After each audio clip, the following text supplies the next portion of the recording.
آج سے کچھ دن پہلے سعودی عرب کے علاقے میں ایک بس حادثے میں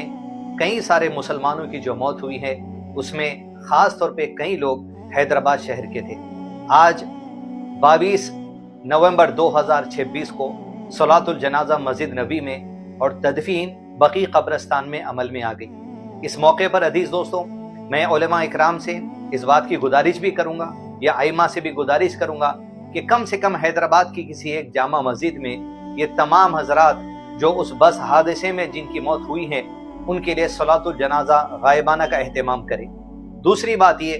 اس طریقے کے واقعات جب آتے ہیں، اسلامی تعلیمات اور احکامات کیا ہونی چاہیے، اس پر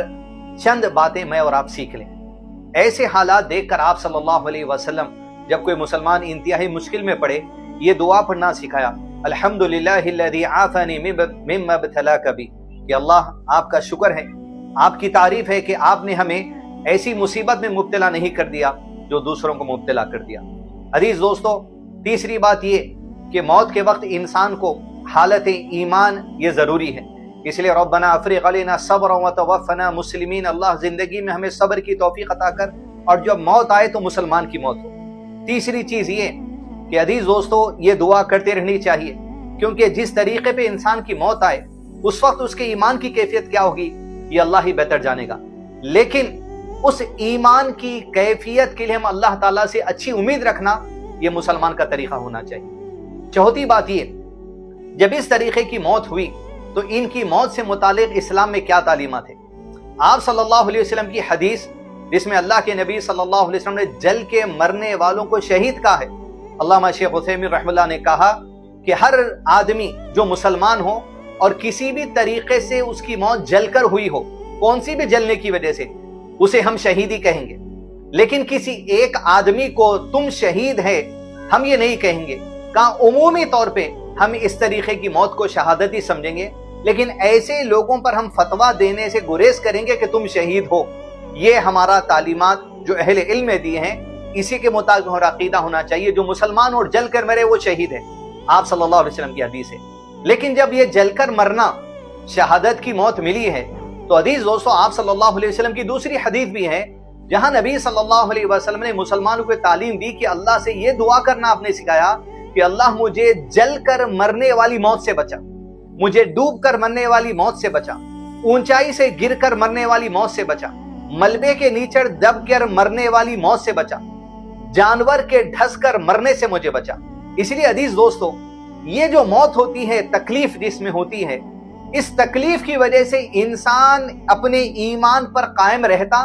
یا ایمان کمزور ہو جاتا، یہ اللہ عز و جل بہتر جانے، لیکن امید اللہ سے ہی ہونی چاہیے۔ آپ صلی اللہ علیہ وسلم نے اسلام کی خوبصورتی بتا دی، یقیناً اس طریقے کی موت سے بچنا ہی تمہاری امید اور دعا ہونی چاہیے، لیکن اگر ہو جائے تو یاد رکھو ایمان کی حالت میں جب موت ہو تو شہادت کا درجہ ہے، اللہ کے نبی صلی اللہ علیہ وسلم نے بتایا ہے۔ پانچویں بات،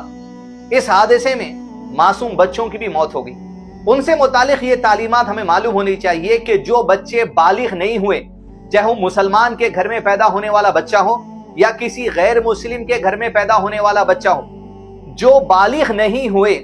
بلوغت سے پہلے ان کی موت ہو جائے، وہ سارے کے سارے جنتی ہیں، اس لیے کہ فطرت اسلام پر پیدا ہوئے اور فطرت اسلام پر ان کی موت ہو گئی۔ یہ بچوں کے متعلق تعلیمات ہمیں ذہن میں رکھنی چاہیے۔ چھٹی بات عزیز دوستو، اہم یہ کہ عمرہ اور حج کے سفر پہ جب آپ جائیں، اس بات کا خاص خیال رکھیں، اپنی ان عبادتوں کو محفوظ رکھنے، ان عبادتوں کے اجر و ثواب کو پورا حاصل کرنے کے لیے اپنے عقیدے کی درستگی کریں۔ عقیدے کی درستگی میں سب سے بنیادی بات یہ ہے، شرک نہیں ہونا چاہیے،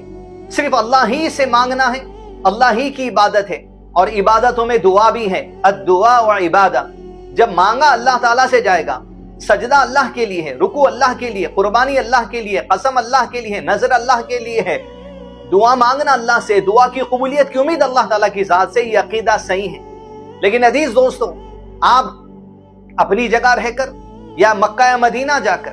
اللہ سے مانگنے کے علاوہ اگر آپ زبان سے غلطی سی بھی نکل گیا کہ یا رسول اللہ ہماری دعاؤں کو پورا کر لو، تو آپ نے اللہ کے علاوہ رسول اللہ صلی اللہ علیہ وسلم سے مانگ لیا۔ اسلامی تعلیمات میں خود نبی صلی اللہ علیہ وسلم نے اسے شرک کہا ہے۔ تو یہ عقیدے کی درستگی ہمارے لیے ضروری ہے۔ اس موقع پر ہم اللہ تعالیٰ سے دعا کرتے ہیں جتنے لوگ اللہ عز و جل اس بد حادثے میں ہلاک ہوئے ہیں ان تمام کی مغفرت فرما، انہیں جنتوں میں اعلیٰ مقام عطا فرما، اور موت کے وقت جو کچھ انہیں تکلیف ہوئی ہے اس تکلیف کو ان کے گناہوں کے لیے کفارے کا سبب بنا لے۔ السلام علیکم ورحمۃ اللہ